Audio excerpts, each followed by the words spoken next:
سب سے پہلے تو میں فلسطین کے اوپر جو بربریت ہو رہی ہے، جو ظلم ہو رہا ہے، اس کی بھرپور مذمت بھی کرتا ہوں اور اپنے حکمرانوں سے کہتا ہوں کہ اس وقت سے خوف زدہ ہوں، اس وقت سے ڈریں جب اللہ کا قہر نازل ہوگا اور ہماری خاموشی، مجرمانہ خاموشی، اس کا ہم سے جواب لیا جائے گا۔ پتہ نہیں کس بات سے ڈرتے ہیں، ابھی اس بات کا مجھے تصدیق تو نہیں ہوئی، لیکن میں نے یہ ایک میسیجز کے ذریعے دیکھا کہ شاید پاکستان جو ملک خداداد لا الہ الا اللہ کی بنیاد پہ حاصل کیا گیا تھا، اس نے فلسطین کے حق میں ووٹ ڈالنے سے ابسٹین کیا ہے، اور اگر ایسا ہے تو ہم سب کے لیے ڈوب مرنے کا مقام ہے، ان حکمرانوں کے لیے ڈوب مرنے کا مقام ہے۔ اگر ایسا نہیں ہے تو پھر ادروائز ہے، لیکن میں نے اس لیے کہا ہے کہ یہ میں نے صرف ابھی میسج پہ دیکھا ہے۔ اگر ایسا ہے تو پھر ان حکمرانوں کے لیے ڈوب مرنے کا مقام ہے کہ جس کے لیے قائد اعظم محمد علی جناح، جنہیں کہا جاتا تھا کہ بڑا لبرل انسان ہے، اس نے یہ کہا تھا کہ فلسطین کے اوپر ہمارا وہی موقف ہے، جو مقبوضہ علاقے ہیں ان کو فی الفور خالی کیا جائے اور UN کے چارٹر کے مطابق اس کا فیصلہ ہونا چاہیے۔ اب جہاں تک رول آف لاء کے حوالے سے اس ملک میں لا لیسنس کی بات ہے، اس پہ بہت سے مقررین نے اپنے دل کی باتیں کہیں، میں ان تمام کی باتوں کو انڈورس بھی کرتا ہوں اور اس سے ساتھ یہ بھی کہتا چلوں کہ ان کے سہولت کار جو ہیں وہ شاید ہمارے ججز بن چکے ہیں۔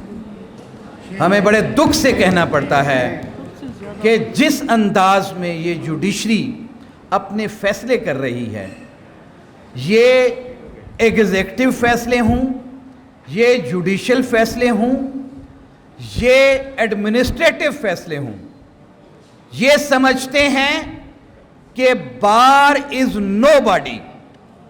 آج یہ بار کو بے توقیر کر رہے ہیں تو ان کی توقیر باقی نہیں رہے گی، پھر ان کی عزتیں بھی اسی طرح سے نیلام ہوں گی جس طرح سے آج بار کی عزت اور توقیر کو نیلام کیا جا رہا ہے۔ مجھے بڑے دکھ سے کہنا پڑا ہے، آج میرے دل کو بہت شدید تکلیف ہے کہ جب یہ کہتے ہیں کہ ہمارے ایک جج صاحب کی عزت نفس پہ کوئی اس کو مجروح کیا گیا ہے تو ہم عام لیٹیگنٹس کے کیسز نہیں لگائیں گے۔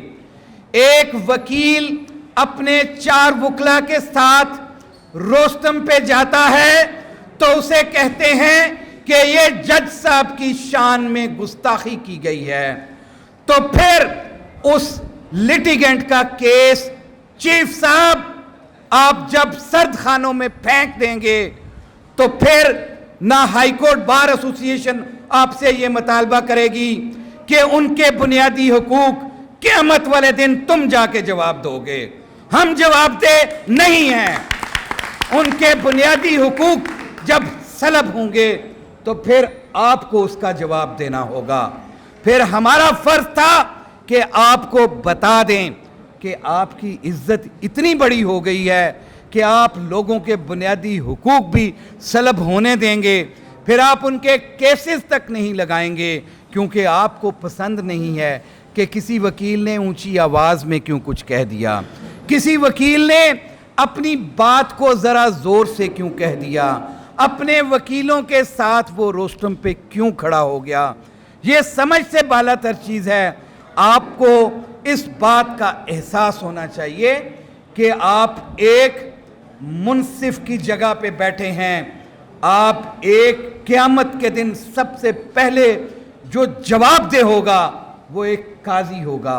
آپ کیا شاید یہ بھول چکے ہیں؟ پھر اس کے ساتھ ساتھ جب ایڈمنسٹریٹو کام ہی یہ ہے، بینچز کی تشکیل، اور اگر ایڈمنسٹریٹو کام ہی یہ ہے کہ ایک ضلع اور ایک تحصیل کو کسی اور کے ساتھ لگانا ہے تو پھر آپ نے میاں والی یا بھکر سے کیوں اپنی سفارشات مانگی ہیں؟ آپ کو تو پھر ضرورت ہی نہیں ہے. آپ ایڈمنسٹریٹو اگر لاہور ہائی کورٹ بار جیسے میرے بھائی نے ابھی کہا کہ ان سے کیوں پوچھا جائے، یہ تو میاں والی یا بھکر والے لوگوں کا فیصلہ ہے، تو کیا میاں والی اور بھکر والوں نے مجھے ووٹ نہیں دیے ہوئے؟ میں ان کا صدر نہیں ہوں؟ کیا انہوں نے میرے سے اس ایوان سے اس بار کی انڈورسمنٹ سیکھ کی ہے؟ کیا کسی ایک شخص کے فیصلے پوری بار کے اوپر مسلط کریں گے؟ میں کسی بات کو کنفرنٹ نہیں کرتا، میں سب کو سچ کہتا ہوں. میرا صرف ان جوڈیشری سے مطالبہ ہے کہ کیا آپ نے بھی قانون، آئین، روایات کو صرف پامال کرنا سیکھ لیا ہے؟ صرف اپنی انر سیٹسفیکشن چاہتے ہیں؟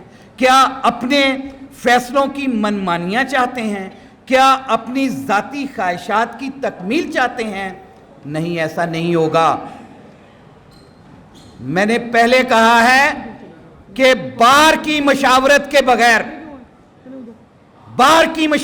بغیر آپ کا کوئی فیصلہ وہ درست بھی ہو ہم ماننے کے لیے تیار نہیں ہیں. یہ بار یہاں کے 40,000 وکلا کی نمائندہ بار ہے. یہ کسی کی غلام نہیں ہے، کسی ایک شخص کی خواہش کے تکمیل کے لیے نہیں بیٹھی. یہ اپنے 40,000 وکلا کے پورے حقوق کا تحفظ کرنے کے لیے بیٹھی ہوئی ہے. ضرور فیصلے کریں. اگر آپ کو ضرورت نہیں ہے تو پھر ان کندھوں پہ سر رکھ کے رونے کی بھی ضرورت نہیں ہے. جب تم لوگوں کو گھروں میں بھیجا گیا تھا تو کون آگے بڑھا تھا تم لوگوں کو بچانے کے لیے؟ آج بھی اس وقت سے ڈریں جب آپ کی اپنے ذاتی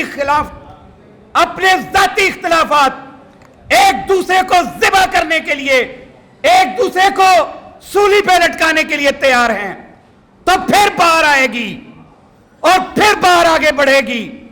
بار ہی آپ کے لیے ایک ماں ہے. جب آپ وہاں سے اٹھ کے آتے ہو تو اس بار کے آگے آ کے اس گود میں بیٹھتے ہو. جب تم پہ کوئی مشکل وقت آتا ہے تو یہ بار ہی آپ کے ریسکیو کے لیے آتی ہے.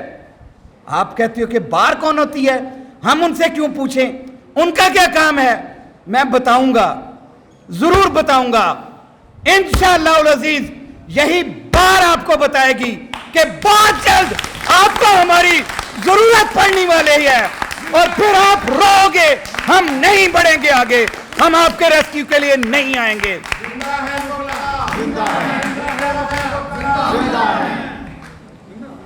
یہ آئندہ حالات کو بھانپ لیں، آنے والے وقت کو دیکھ لیں. اس بار کو جتنا آپ دیوار کے ساتھ لگائیں گے آپ کو دیواروں میں چن دیا جائے گا. آپ جن کے لیے سہولت کار بننے کی کوشش کر رہے ہو وہ کبھی آپ کے ریسکیو کے لیے نہیں آئے. زندہ مثال اس وقت موجود ہے، زندہ مثال اس وقت موجود ہے. بڑے افسوس سے کہنا پڑتا ہے کہ جس طرح سے ملٹری کورٹ کے فیصلے میں بیٹھے ایک جج کے خلاف آج شو کاز نوٹس جاری کر دیا گیا ہے، کل آپ لوگوں کے اوپر بھی وہ وقت آنے والا ہے. یہ کیوں کیا جا رہا ہے؟ میں نے اسی لیے کہا ہے کہ یہ بار ہے، یہ ماں ہے، یہ پھر بھی آپ کو گود لیتی ہے. آپ کی تمام غلطیوں اور کوتاہیوں کے باوجود ہم پھر بھی آپ کو گلے لگاتے ہیں. اس وقت سے بچیں جب آپ کے اوپر وہ وقت آنے والا ہے. وہ وقت دور نہیں ہے.